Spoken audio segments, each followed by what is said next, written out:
κρύα κιόλας. Για να δω. Αυτό θα το σταγητήσει.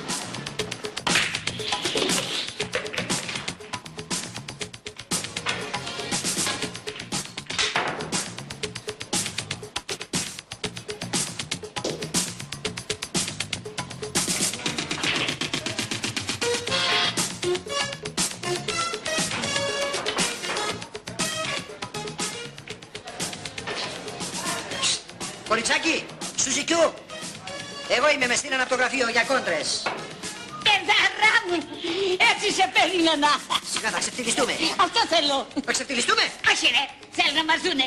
Εγώ σήμερα φοριέμαι πολύ. Κόψε τεκνό η πουρή. Ταιριαστό ζευγάρι. Δεν μου λες γιαγιά, τη μασέλα τη βγάζεις πριν ή μετά το μούλιασμα? Σε μένα ρε μιλάς. Δεν μου λες ρε φίλε, με συντεμένες τη βρίσκεις.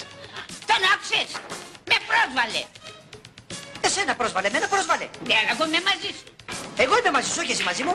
Ρε είσαι λαπάς και το γραφείο που σε στείλε δεν κάνει μία και δεν θα πάρει και μία. Έλα εδώ ρε. Έλα. Γιατί είπες την πουρή. Γιατί έτσι γουστάρ. Έτσι γουστάρει.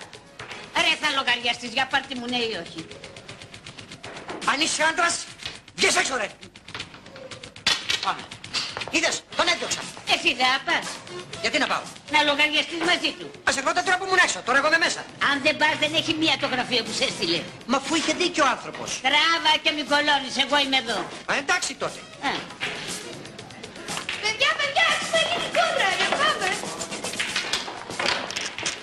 Ασκήσουμε, ασκήσουμε. Λοιπόν, έτσι και με χάσεις, μην πάρεις τις αναζητήσεις του Ερυθρού Σταυρού, θα έχω φτάσει πρώτος. Εγώ κάνω δηλώσεις μόνο μετά την κόντρα. Βρε, θα φας γκαζιά που θα σου πουλώσουν τα σωληνάκια.